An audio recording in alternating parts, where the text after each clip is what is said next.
السلام عليكم ورحمة الله وبركاته. লাউডস্পিকারের আওয়াজ যতটুকু যাচ্ছে সকল দিনদার প্রেমী মুসলিম ভাইদেরকে অনুরোধ করব, পূর্বে ঘোষণা অনুযায়ী আমাদের জুমা প্রায় 12:30 থেকে আরম্ভ হতে চলছে। আমরা অতিশয় তাড়াতাড়ি দ্রুত চলে আসবো ইনশাআল্লাহ। আলহামদুলিল্লাহ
গভীর শুরু লগ্ন থেকে এই পর্যন্ত নিঃশ্বাসটুকু নিতে পারতেছি।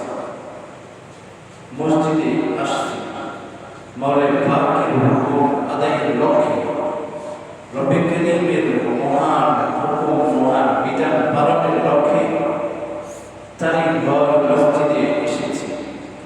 রব্বে কারীম আমাদেরকে নির্বাচন করেছেন হাজার হাজার মানুষ যারা নামাজ পড়া থেকে গাফিল, এবং গাফিল অবস্থা থেকে আমাদেরকে নির্বাচন করেছেন তার মহান হুকুম পালনের জন্য।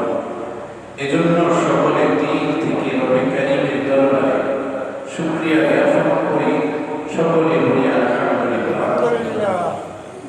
সাথে সাথে আল্লাহ নামেদার তাজদার মদিনা সরকার দো আলম হাবিব কিবরিয়া আশরাফুল আম্বিয়া সাকিয়ে কাউসার জনাব হযরত মুহাম্মদ মুস্তাফা সাল্লাল্লাহু আলাইহি ওয়াসাল্লামের প্রতি ভালোবাসা নিয়ে মায়া আগ্রহে দরুদ প্রেরণ করি, সকলে বলি সাল্লাল্লাহু আলাইহি ওয়াসাল্লাম সাল্লাল্লাহু আলাইহি ওয়াসাল্লাম। প্রিয় উপস্থিতি, গত জুমায় এই আয়াত আর হাদিস নিয়ে আপনাদের সামনে উঠেছিলাম। আয়াতের বিশ্লেষণ ব্যাখ্যা অল্প মুহূর্তেই সময় শেষ হয়ে গেছে। আমরা গত জুমায় শুনেছি লাহুম কুলুবুন ওয়া লা ইয়াফকাহুনা বিহা ওয়া লাহুম আ'য়ুনুন লা ইউবসিরুনা বিহা, এতটুকু। বাকি ওয়া লাহুম আযানুন লা ইয়াসমাউনা বিহা, এখান থেকে আজকের আলোচনা ইনশাআল্লাহ। আমরা দুনিয়ায় এসেছি আমাদের কারো ইচ্ছায় না, রব্বে কারীম আমাদেরকে পাঠিয়েছেন এজন্য। এখনো পর্যন্ত যত প্রাণী, যত মানব সৃষ্টি হচ্ছে বা হবে, যা হয়েছে, এরা কেউ কি নিজের ইচ্ছায় এসেছে দুনিয়ায়? মা বাবার ইচ্ছায় কি আসতে পারছে? কত দম্পতি চেষ্টা করলেও সন্তান হয় না। আমরা বিজ্ঞানী অনেককে না চাইতে, এটা হলো রব্বে কারীমের বিধান, রব্বে কারীমের হুকুম, রব্বে কারীমের সৃষ্টি। দুনিয়ার একটি অংশ, ছোট্ট অংশ জমি কি আমরা সৃষ্টি করতে পারছি? আদৌ কি পারবো? যদিও বলে আমি সাগর বরাদ করব, জমি বানাবো, কিভাবে সম্ভব? কিভাবে? আরেক জায়গা থেকে মাটি এনে এখানে দিবে, মাটিগুলো সেগুলো কে দিছে? তাহলে জমিনের একটি অংশ আমার আপনার পক্ষে সৃষ্টি করা সম্ভব, এবং আমার আশাটা পর্যন্ত নিজের ইচ্ছায় নয়। আমাকে পাঠিয়েছেন রব, জমিও সৃষ্টি করেছে রব। তাহলে জমির সেই খোদার জমিনে খোদার সৃষ্টি মানব হয়ে দিলে কার ভালোবাসা, কার ধর্ম, কার দেওয়া ইসলাম, কার দেওয়া বিধান, কার দেওয়া আদেশ, কার দেওয়া নিষেধ পালন করব? আমার প্রিয় নেতা, কোন নেতা যদি হুকুম লালন করে, কোন সন্ত্রাসের হুকুম যদি মনে লালন করে, যে মানুষ আমাকে রবে সৃষ্টি করেছে, যেখানে বসবাস করতেছি সে আমাকে রব সৃষ্টি করেছে, তাহলে রবের সৃষ্টি হয়ে খোদার জমিনে খোদার হুকুম ছাড়া, খোদার বিধান ছাড়া, খোদার আদেশ ছাড়া অন্য কারো যদি হুকুম লালন পালন করি, অন্য কারো আদেশ মানি, যদি দুনিয়ার জমিনে নাফরমানি করি, তাহলে এটা কি খিয়ানতদারি নয়? এটা কি রবের সাথে গাদ্দারি নয়? আপনার আমার বডিতে কম অংশটুকু আমার নিজের ইচ্ছায় সৃষ্টি, বলতে পারবেন? তাহলে আমার একটু যে চুলের গোড়া থেকে নিয়ে পায়ের তল পর্যন্ত রবি সৃষ্টি করেছে, রবের নিয়ামতে এসেছে। আমার বিশ্বাসটুকু পর্যন্ত থাকা, এতটুকু পর্যন্ত বেঁচে থাকা, রবের হুকুম পালনের জন্য আসা, রবের বিধান পালনের জন্য আসাটা, রাস্তায় ঘাটে চলাফেরা, খাওয়া দাওয়া, জরুরত ছাড়া সব কিছু রবের নিয়ামতে চলছে। রব যদি চাইতো আমাকে মেরে ফেলতো, ওই সীতাকুণ্ডের বর্তমানে যে অ্যাক্সিডেন্ট হয়েছে, 16 জন নিহত হয়েছে, আমাকে ওটার মধ্যে সামিল করতে পারতো কি পারতো? এরা কি কেউ ভেবেছিল কতটুকুতেই তাদের জীবন শেষ? ওরা তো ইচ্ছা করেছে বাড়িতে যাব, আরো জীবন থাকবো, আরো জীবন পাবো, আরো কিছু করবো, আরো অনেক দিন বাঁচবো, আরো অনেক স্বপ্ন আছে, আরো অনেক স্বপ্ন বাস্তবায়ন করবো। কিন্তু রবের ইচ্ছা রব নিয়ে নিয়েছে। তাহলে আমার চলাটা, আমার নিঃশ্বাস নেওয়াটা, আমার খাওয়া, আমার হাঁটা, আমার চলা, আমার স্বপ্ন বাস্তবায়ন হওয়া, সব কিছু রবের হুকুমে চলছে। যদিও আমি রবের সাথে আয়াত যেটা তেলাওয়াত করেছি, রব্বুল কারীম বলেন ওয়ালাহুম আযানুন লা ইয়াসমাউনা বিহা, তাদের কান আছে শোনে না সেটা। এখন এই শোনাটা কোন শোনা?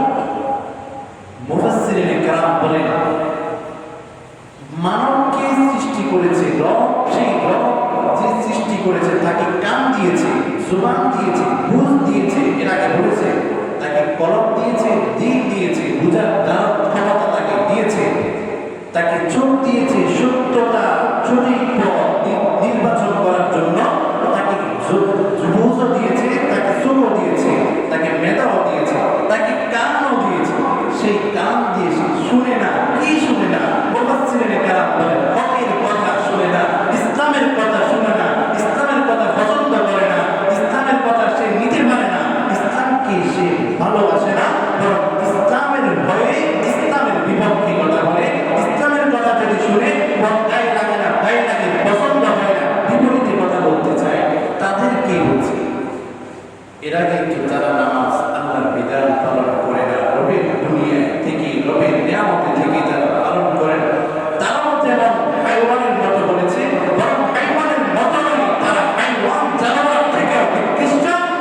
সেরকম ভাবে বলতেছে যারা খোদা জমিনে থেকে, খোদা সৃষ্টি হয়ে যারা রবের কথা শুনে না, যারা ইসলামের কথা শুনতে পছন্দ করে না, যারা ইসলামের কথা যদি চলে, হকের কথা যদি চলে, সেখানে যারা বাধা দেয়, উলাইকা কাল আনআম বাল হুম আদাল, তারাও জানোয়ার থেকে নিকৃষ্ট, তারাও হাইওয়ান থেকে নিকৃষ্ট, জন্তু জানোয়ার থেকে নিকৃষ্ট।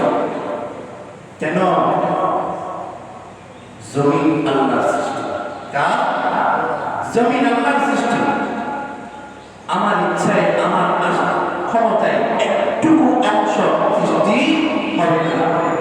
আমার নিজের বডিটাও আল্লাহ দেওয়া, আমি নিঃশ্বাস নিতে পারতেছি সেটাও রবের হুকুমে, রবের নিয়ামতে, রবের ইচ্ছায়।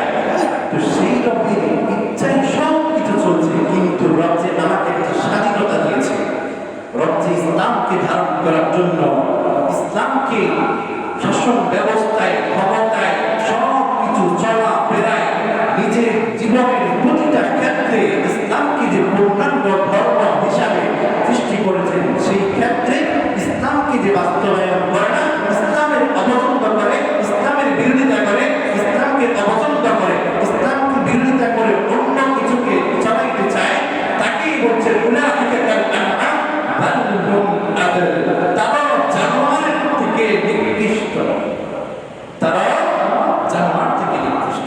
এটা কি আমার কথা? কার কথা? আল্লাহ কোরআনে রব্বুল কারীম স্পষ্ট বলে দিয়েছেন লাহুম আযানুন লা ইয়াসমাউনা বিহা উলাইকা কাল আনআমি বাল হুম আদাল, তাদেরকে কান দিয়েছি, তাদেরকে বুঝ দিয়েছি, জ্ঞান দিয়েছি, তাদেরকে অন্তর দিয়েছি, সব কিছু দেওয়ার পরও তারা আমার কথা, আমার দেওয়া ধর্মের কথা পছন্দ করে না, আমার দেওয়া দ্বীনের কথা পছন্দ করে না, হকের কথা পছন্দ করে না, অন্যায়ের বিরুদ্ধে কথা পছন্দ করে না। তারা এগুলো জানোয়ারের মতো না, জানোয়ারের মতো নয়, শুধু বাল হুম আদাল, তারা তার থেকেও নিকৃষ্ট। এবার আল্লাহর বিরোধিতা করো, রবের কোরআনের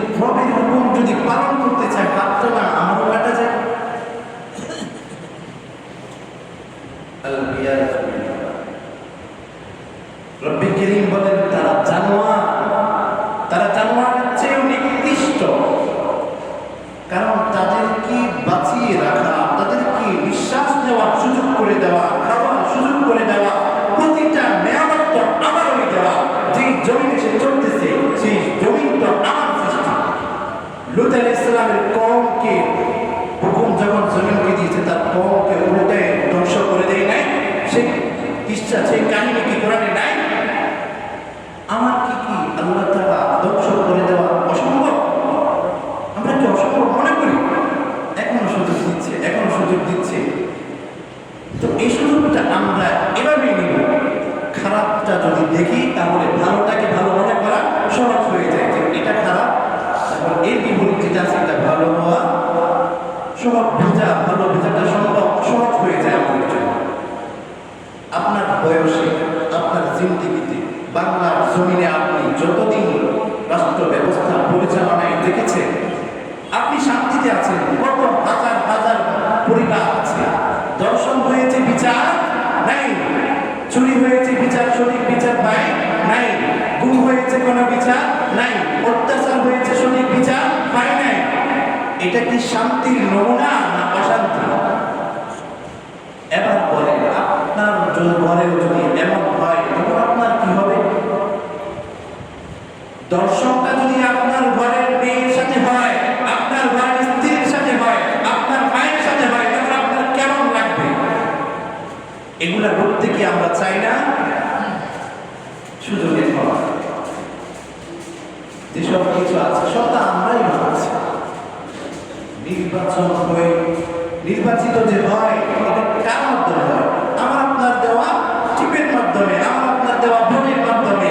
তো আমরা তাদেরকে নির্বাচন করে তাদের অন্যায়কে অন্যায় কিভাবে বলবেন? এই অন্যায় তো তাদের না, এই অন্যায় আপনার। এই অন্যায় কার? আমার, আপনার। তারা গিয়েছে কিভাবে? তারা এমন সুযোগ পেয়েছে কিভাবে? আমার আপনার দেওয়ার কারণে। আমরা যদি চাইতাম আমাদের শান্তিটা আসবে কোথা থেকে? প্রত্যেকের বিবেক আছে, বুঝি না আমরা কিছু? চোরের হাত কাটলে আমার ঘর নিরাপদ থাকবে। দর্শনকারী যদি শাস্তি হয়, জেনাকারী যদি শাস্তি হয়, জেনাকারী যদি পাথর নিক্ষেপ করে যদি তাকে মেরে ফেলা হয়, তাহলে দর্শন বন্ধ হয়ে আমার ঘরের মা, বোন, স্ত্রী সব নিরাপদ থাকবে। কিন্তু বিপরীতে আমরা তা চাই না। তার বিপরীতে করি কেন? ভিতরে আমাদের পকেট গরম করে দেয়, আমাদেরকে চা খাওয়ায়, অথবা কিছু খাওয়াইতেছে, আমাদের ব্রেন ওয়াশ করতেছে। প্রত্যেকটি বিবেক আল্লাহ দিয়েছে। তাহলে বিজ্ঞানী বলতেছে, যারা কান থেকেও যারা ইসলামের কথা শুনতে চায় না, যারা দিন থেকেও ইসলামকে পছন্দ করে না, মুসলমান হয়েও যারা ইসলামকে লালন করে না, যারা ইসলামের বিপরীত পছন্দ করে, ইসলামের বিরুদ্ধে কথা বলতে চায়, ইসলামের বিরুদ্ধে করতে চায়, ইসলামের হুকুমের বিরুদ্ধে চালাতে চায়, রাষ্ট্রকে ইসলামের বিরুদ্ধে চালাতে চায়, তারা হলো উলাইকা কাল আনআম বাল হুম আদাল। তারা জানোয়ার নয়, শুধু জানোয়ার থেকেও নিকৃষ্ট। কথা কি আমার না রবে? ইসলামী শাসন কেমন? রব বলেছে,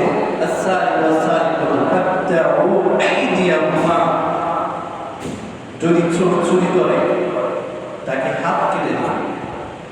চোর চুরি করলে হাত কেটে দিবে এমন রাসূল এই আয়াতের ব্যাখ্যা বিশ্লেষণ আছে।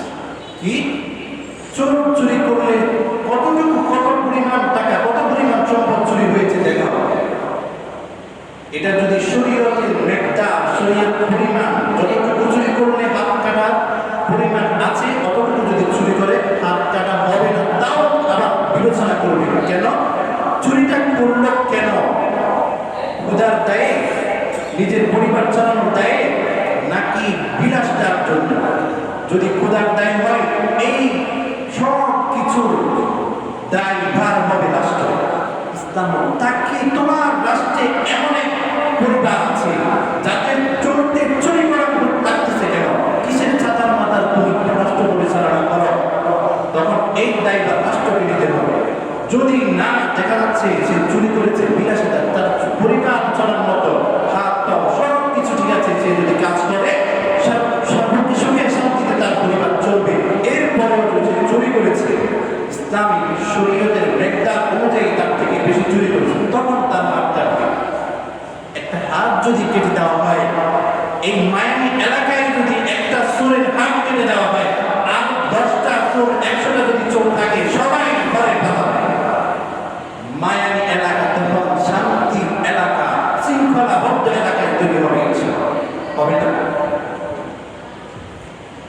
কিন্তু আমরা কি চাই? আরে আমার পরিচিত লোক জুলুম করবে না, অন্যায় করবে না, অত্যাচার করবে, এত কিছু দেখার সময় নেই। ও যদি আসে আমি বিলাসিতে চলতে পারবো, আরেকজনের সাথে অন্যায় করবো, তারপর দেখে কথা বলতে পারবো, অন্যের বিরুদ্ধে মিথ্যা মামলা দিয়ে তাকে ফাঁসাইতে পারবো, তাকে শাস্তি দিতে পারবো, তার জন্য আত্মসাৎ করতে পারবো, তাকেই এই বিস্তারিত আলোচনা ধারাবাহিকভাবে চলবে ইনশাআল্লাহ। এখন যেটা ছোট্ট কথা বলতেছিলাম, রব বলেছেন কান থেকেও যারা ইসলামের বিরুদ্ধে কথা বলে, আমরা বিগত সময়ে দেখেছি ইসলামের কথা বললেই বলে রাজনীতি। আমি যে এখন কথা যেটা বলেছি কোরআন থেকে নয়, কোরআনটা রবের আল্লাহ তাআলা নাযিলকৃত নয়, তাহলে সেই কোরআনের কথাই বললে তুমি রাজনীতি করো কিসের লাভ? হুজুর আলোচনা করবেন, বন্ধ করেন আলোচনা, জান্নাত জাহান্নামের করেন। আরে যারা আল্লাহর জমিন থেকে যারা আল্লাহর বিরোধিতা করে তারাই তো জাহান্নামে যাবে। তো তাদের কি কি করলে জাহান্নাম থেকে বেঁচে জান্নাতে যেতে পারবে, সেটা কি আমার বলার দরকার নয়? সেটা বলে পুরা আলোচনা চেঞ্জ করে এমন জুলুম বাংলার জন্য হয়েছে। এটা জুলুমটা কাদের উপর হয়েছে? শুধু আমাদের উপর না, আমাদের কণ্ঠকে অবরুদ্ধ করা, ইসলামের কথা, হকের কথা বলা বন্ধ করা, মানে আপনাদের হক নষ্ট। আপনার ইসলামের কথা যখন শুনবেন না, মুসলমান হয়ে ইসলামের বিরোধিতা করবেন, মুসলমান হয়েও ইসলামের বিরোধিতা করবেন। এই জন্য বাংলাদেশের মধ্যে মুসলমান কয় পার্সেন্ট? মুসলমান কয় পার্সেন্ট? 90%, 90% মুসলমান, আর 10% হলো বিতর্ক। তাও জাতি অনেক ধর্মের অনুসারীরা মিলে 10%, আর ইসলামের অনুসারীরা মুসলমান 90%। সেই মুসলমান যদি চাইতো আমার দেশে আমার রবের হুকুম, আমার ধর্মের হুকুম অনুযায়ী চলবে, এটা অসম্ভবের কিছু না। তো সেটা হয়েছে, সেটা চলেছে আমার আপনার কারণে। আমরা চাই না থাকুক, চলুক, এভাবেই হয়ে আসছে। যদি এখনো যদি আমরা সেই সুযোগ হারাই, এই দায়ভার আমাকে আপনাকে নিতে হবে, এই দায়ভার আমাকে আপনাকে। ইসলামিক শাসন, সৌন্দর্য, শান্তি, শৃঙ্খলা, আরাম, এখন অন্য নেতাদেরকে প্রোটোকল দিয়ে চলতে হয়। তাদের নিজের নিরাপত্তা নাই, আশেপাশে অনেক সংগঠন নিয়ে যেতে হয়, চলতে হয়, নিজের নিরাপত্তা নাই। আর ইসলামের মধ্যে ইসলামিক রাষ্ট্র ব্যবস্থায় রাসূল কারীম সাল্লাল্লাহু আলাইহি ওয়াসাল্লাম মদিনা, মিশর, আশেপাশে সবগুলা, মক্কা যখন বিজয় করেছে, সবগুলা যখন আশেপাশে এলাকা রাসূল সাল্লাল্লাহু আলাইহি ওয়াসাল্লামের আন্ডারে চলে এসেছে। আপনাদের মধ্যে কে কে আমাকে খবর দিতে পারবে রাসূলের জামানায় রাসূল কোন রাজপ্রাসাদ তৈরি করেছে, যে রাজপ্রাসাদ থেকে পুরা রাসূলের স্বাধীন ইসলামিক যে রাষ্ট্র ব্যবস্থা চালিয়েছে, ইসলাম যে চালিয়েছে রাসূল মদিনায় থেকে, কোন রাজপ্রাসাদ থেকে চালিয়েছে? কোন রাজপ্রাসাদের কথা ইতিহাসবিদ কোন মৃত্যুক পর্যন্ত আজ পর্যন্ত বলতে পারে নাই। রাসূল রাষ্ট্র চালিয়েছে, দেশ চালিয়েছে এমন মিম্বার থেকে আছে। মিম্বার কি হয়েছে? আসবে, যাবে, বয়ান করবে, চলে যাবে, জুমা পড়াবে, আবার শেষ, তার জন্য আসছে। রাষ্ট্র চলবে ওই নেতার হুকুমে। কোন নেতা যে আপনাদেরকে অত্যাচার করবে, নিজের পক্ষের না হলে অত্যাচার করবে, অন্যায় করবে, অবিচার করবে, সেই নেতার হুকুমে। সেজন্যই দর্শন হচ্ছে, সেজন্যই অন্যায় হচ্ছে, অবিচার চলছে। এটা রবের কথা। ইসলামিক শাসন শুধু বিতর্কিতের উপর নয়, যারা অন্যায় করবে, অন্যায়কারী হোক, সুখ হোক, রাষ্ট্রনায়ক, তারই শাস্তি হবে। এটাই হলো সৌন্দর্য। মিশরের মধ্যে হযরত ওমর রাদিয়াল্লাহু তাআলা আনহু যুগে খেলাফতকারী মিশরের রাষ্ট্রনায়ক ছিল, মিশরের ওজির ছিল কে? আমর ইবনুল আস রাদিয়াল্লাহু তাআলা। মিশরের একটা রেওয়াজ ছিল, বাদশাহী একটা কোর্ট ঘোড়া দৌড়ে প্রতিযোগিতা যেটা হয়, এটা হইত। এই ঘোড় প্রতিযোগিতায় রাষ্ট্রনায়ক আমর ইবনুল আস রাদিয়াল্লাহু তাআলা আনহুর ছেলে অংশ নিয়েছে, সাথে একজন খ্রিস্টান কূটনীতিক একজন খ্রিস্টান যুবক অংশ নিয়েছে। ঘটনাক্রমে ওই যুবকের বিজয় হয়েছে। আমর ইবনুল আস রাদিয়াল্লাহু তাআলা আনহুর ছেলে মাথা বলছে, আমি রাষ্ট্রনায়কের ছেলে, আমার বিরুদ্ধে সে জয়লাভ করেছে, সহ্য করতে পারেনি। একটা লাঠি দিয়ে তাকে বেত্রাঘাত করেছে, অনেক প্রহার করেছে। এই যুবক খ্রিস্টান যুবক রাষ্ট্রের অনেক নেতা কর্মীদের কাছে বিচার দিয়েছে, কেউ রাষ্ট্রনায়কের বিরুদ্ধে অ্যাকশন নেওয়া সাহস করে না। যুবকটা এখন পথে দাঁড়ে দাঁড়ে করতেছে সঠিক বিচারের জন্য। যুবক এবার একজন পরামর্শে মদিনায় চলে গেল হযরত ওমর রাদিয়াল্লাহু তাআলার কাছে। হযরত ওমর রাদিয়াল্লাহু তাআলার কাছে যখন গিয়ে বলল, ইয়া ওমর, আপনি মিশরের মধ্যে রাষ্ট্রনায়ক নিযুক্ত করেছেন আমর ইবনুল আসকে, সে আমর ইবনুল আসের ছেলে আমাকে এভাবে আমার সাথে অন্যায় করেছে। আমর ইবনুল আস রাদিয়াল্লাহু তাআলার ছেলে আমাকে প্রহার করেছেন অন্যায়ভাবে, কিন্তু আমর ইবনুল আস বিচার করে না। হযরত ওমর রাদিয়াল্লাহু তাআলা চিঠি পাঠিয়ে দিলেন মিশরে। আমর ইবনুল আস রাদিয়াল্লাহু তাআলা এবং তার ছেলেকে ডাকা হলো। তারা উভয়ে মদিনায় যখন আসলো, তাদেরকে বলল এমন হয়েছে, কি হয়েছে। ওমর রাদিয়াল্লাহু তাআলার হাতে একটা লাঠি ছিল, লাঠিটা ওই খ্রিস্টান যুবককে দিয়ে বলল, তোমাকে প্রহার করেছে, তুমি যে পরিমাণ কষ্ট সহ্য করেছ, সেই পরিমাণ কষ্ট দিয়ে, সেই পরিমাণ ব্যথা দিয়ে তাকে বেত্রাঘাত করো। তাকে রাষ্ট্রনায়কের ছেলে, এটার নাম হলো ইসলাম। আর আমাদের দেশের ভিতরে চলছে কি, ক্ষমতা আমার অন্যায় বলে না, যদি গরিব হয় তাকে জেল হাজত কাটিয়ে তার যোগ্য জায়গা জমি ঘরের পিতা পর্যন্ত বিক্রি করে মামলা চালাইতে হবে, জুলুম সহ্য করতে হবে। যদি ক্ষমতা আমার থাকে তাহলে, যদি ক্ষমতা আমার থাকে, আমাদের দেশের নিয়ম, যদি ক্ষমতা আমার থাকে তাহলে আমি না, যদি কাউকে খুন করে ফেলি, যদি একটা পরিবারকে ধ্বংস করে দেয়, যদি কোটি কোটি লক্ষ মানুষকে যদি হত্যা করে ফেলি, তারপরেও আমার শাস্তি কি? হাজিরা দিয়ে জামিনে আমি ফিরবো, শান্তিতে সব কিছু পরিচালনা করবো। অথচ ইসলামের শাসক হলো রাষ্ট্রনায়কের ছেলেও যদি অন্যায় করে তাকেও শাস্তি দিবে। অন্যায়টা বিপক্ষে যদি হয়, বিধর্মীর যদি সাথে যদি অন্যায় হয়, তার সাথেও যে অন্যায়ের বিচার সঠিকভাবে হয়, এটা না। আমাদের কর্তব্য। রাসূলের দুই চাচাদের থেকে দুই চাচা তাদের কথা কোরআনে এসেছে। একজন হলো আবু তালেব, আরেকজন হলো আবু লাহাব।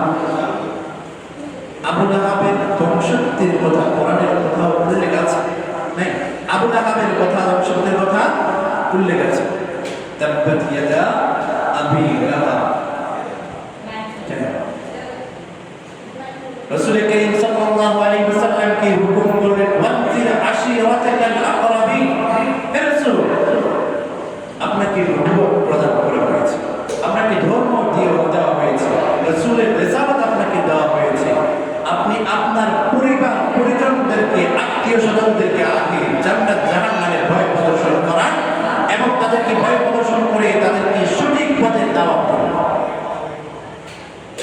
রাসূল কারীম সাল্লাল্লাহু আলাইহি ওয়াসাল্লাম যখন পাহাড়ের চূড়ায় উঠে জনগণকে যখন ডাকা শুরু করলো, তাদেরকে যখন ভয় ভীতি প্রদর্শন করা শুরু করলো, তখন আবু লাহাব তাকে রাসূল কারীম সাল্লাল্লাহু আলাইহি ওয়াসাল্লামকে পাথর নিক্ষেপ করেছে, বলেছে আবু মুহাম্মাদের হাত ধ্বংস, মুহাম্মদ ধ্বংস কিভাবে বদলা করেছে, তারই ধ্বংসের কথা কোরআনে বলে দিয়েছে। তাব্বাত ইয়াদা আবি লাহাব। আবু লাহাবের ওই হাত ধ্বংস, ওই হাত হলো বড়ই শক্তি, ওই হাত ধ্বংস না, সে আবু লাহাব ধ্বংস হয়ে যায়। কে এই ধ্বংসের কথা কে বলেছে? বিপরীতে হযরত আবু তালেব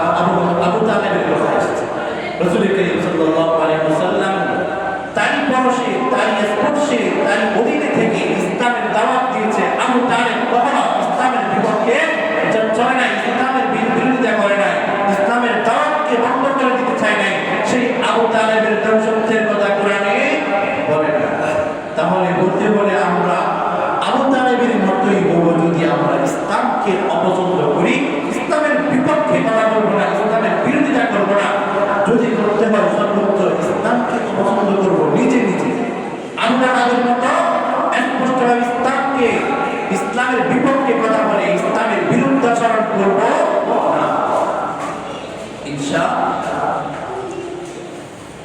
প্রিয় উপস্থিতি, তাহলে আল্লাহ তাআলা বলেছেন কি, ওয়ালাকাদ যারানা লিজাহান্নামা কাসীরাম মিনাল জিন্নি ওয়াল ইনস লাহুম কুলুবুন লা ইয়াফকাহুনা বিহা ওয়া লাহুম আ'য়ুনুন লা ইউবসিরুনা বিহা ওয়া লাহুম آذانٌ لا يسمعون بها أولئك كالأنعام بل هم أضل أولئك هم الغافلون।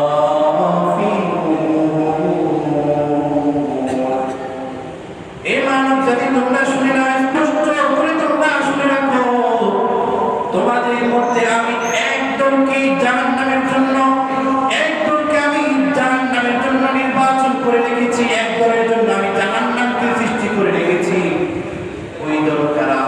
রব্বে কারীম বলেন, ওই দল হবে তারা যারা অন্তর পেয়েও দিমাগ পেয়েও সঠিকভাবে সেই দিমাগ দিয়ে ইসলামকে, আল্লাহর দ্বীনকে, আল্লাহর ধর্মকে, আল্লাহর বিধানকে, আল্লাহর হুকুমকে সঠিকভাবে বিবেচনা করে রাষ্ট্রের মধ্যে তারা কাটাই নাই। সেই কারণ, সেই খাটানোর লালন পালন ইচ্ছা সে অন্তরের মধ্যে লালন পালন করে নাই, বরং সেই দিকে ইসলামের বিপক্ষে কিভাবে যাবে, ইসলামের বিরোধিতা করবে, মুসলমানের ঘরের সন্তান হয়ে ইসলামের বিরোধিতা কিভাবে করবে, সেই ইচ্ছা লালন পালন করেছে। তারাও জাহান্নামের জন্য আমি তাদেরকে বরাদ্দ করেছি, তাদেরকে নির্বাচন করেছি। দ্বিতীয় যারা হলো ওয়ালাহুম আ'য়ুনুন লা ইউবসিরুনা বিহা, যারা তাদের চক্ষু আছে, তারা সেই চক্ষু দিয়ে হেদায়েতের পথকে হেদায়েতের পথকে অনুসরণ করে না, হেদায়েতের পথকে আপনি ধরে না, বরং হেদায়েতের পথের বিরোধিতা চলে, হেদায়েতের বিপক্ষে চলে, ইসলামের বিপক্ষে চলে, নিজের জীবনকে ইসলামের বিপক্ষে পরিচালনা করে, তাদেরকেও আমি জাহান্নামের জন্য নির্বাচন করে রেখেছি। ও আমার প্রিয় ভাই, আল্লাহ তাআলা তাদেরকে জাহান্নামের জন্য নির্বাচন করেছে।